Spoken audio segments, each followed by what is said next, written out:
একদিন আপনার মা আর আপনাকে ফোন করবে না। আজ হয়তো তার কথা শুনে বিরক্ত হন, ফোন না ধরতে ইচ্ছে করে, কিন্তু একদিন আপনি নিজেই অপেক্ষায় থাকবেন, মা যদি আর একবার ফোন করতো। একদিন কেউ আর বলবে না, তোর মুখটা কেন শুকনো লাগছে, কিছু খেয়েছিস তো? যে মানুষটি নিজের সবকিছু বিসর্জন দিয়ে আপনার মঙ্গল চেয়েছে, নিঃস্বার্থভাবে ভালোবেসেছে, সে আর থাকবে না। আপনি চাইলেও আর সেই ভালোবাসার ছাই ফিরে যেতে পারবেন না। একদিন আপনার ভুলগুলোর জন্য কেউ আর শাসন করবে না। আজ হয়তো রাগ লাগে, বিরক্ত হন, কিন্তু সেই শাসনই একদিন অভাব হয়ে বুকে চেপে বসবে।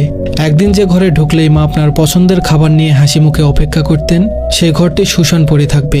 সেখানে খাবার থাকবে, রান্নার গন্ধ থাকবে, কিন্তু যে ভালোবাসা সবকিছুকে প্রাণ দিত, সেটি আর থাকবে না। একদিন আপনাকে দরজার কাছে দাঁড়িয়ে বিদায় জানিয়ে কেউ আর চেয়ে থাকবে না। আপনার পায়ের আওয়াজ মিলিয়ে যাওয়া পর্যন্ত অপেক্ষা করবে না। একদিন তার কণ্ঠস্বর চিরতরে থেমে যাবে। একদিন আপনি তাকে ডাকার জন্য চিৎকার করবেন, কিন্তু কোনো জবাব পাবেন না। তার হাতে মাথায় হাত বুলিয়ে দেওয়ার আর কেউ থাকবে না। রাত জেগে আপনার জন্য চিন্তা করার মানুষটি আর থাকবে না, যতই ব্যস্ত থাকুন না কেন। একদিন আপনি সব কাজ ফেলে শুধুই তার স্পর্শের অভাব অনুভব করবেন।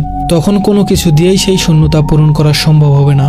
সময় খুব নিষ্ঠুর, এটি থেমে থাকে না, কাউকে ফেরত পাওয়ার সুযোগ দেয় না। একদিন শুধু স্মৃতির মধ্যে তাকে খুঁজতে হবে, তার পুরনো গলার স্বর রেকর্ডে শোনার চেষ্টা করতে হবে, পুরনো ছবিগুলো হাতে নিয়ে বোবা কান্না করতে হবে, কিন্তু কিছুই আর ফিরবে না, কেউ আর ফিরে আসবে না। আপনি কেবল অনুভব করবেন আপনার ভিতরে এক বিশাল শূন্যতা, যা কখনোই আর পূরণ হবে না। ধন্যবাদ সবাইকে।